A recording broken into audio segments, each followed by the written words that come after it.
Good morning. Wanted to talk to you about something, and this is very important. The world's moving quicker and quicker.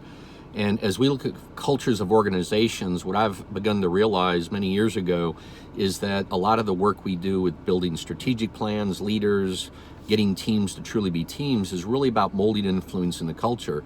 And I find some cultures are at one extreme where they have a lot of people dictating what ought to happen, and they're dictating, quite frankly, for the reason that they got to move fast. And so there's some value in that, but they do a lot of it, and that culture has become kind of a dictating culture.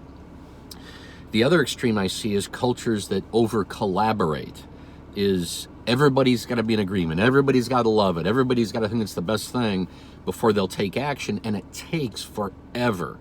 I also get cultures that have a tendency they're burnt out, they don't want to look like dictators, they're burnt out, it takes too long to collaborate, and so they just quietly go do stuff and don't tell anybody else, and then eventually it comes clear, and it works or it doesn't work, and then whatever happens.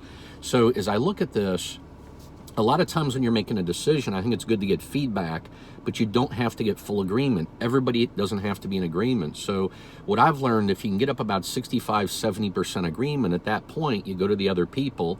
As a group, I think works well, individually can be useful, and simply say, hey, look, I get you're not really agreeing with this. However, we got to make a decision. We got to go move, and let's see what happens. And by the way, when we try it, we'll learn if you are right or wrong. But for the moment, would you be willing to support the effort? Publicly, we absolutely need your support, and commit to taking the actions and do it with passion and enthusiasm and motivate people around you. Would you be willing to do it? And I find if basically you've got 2/3, 3/4 support, the balance of the people get it. They understand. They've struggled with this in their families. They've seen this in other jobs. And so it's a much more reasonable, better way to work where you can get action, get movement. And the speed of movement is very important. So if you build trust with your people, I think this concept of you don't need 100% agreement is very useful. It'll keep you from over-collaborating. It'll keep you from over-dictating. And I think everybody will feel much better about it. Now, by the way, you do have to have a feedback loop to make sure when you put something into place like this, is that very quickly, once a week, once a month, depending upon what it is you get feedback, what's working, what isn't, and make any course corrections. And if they're minor course corrections, great. If they're major ones, that's great too, because at least you know.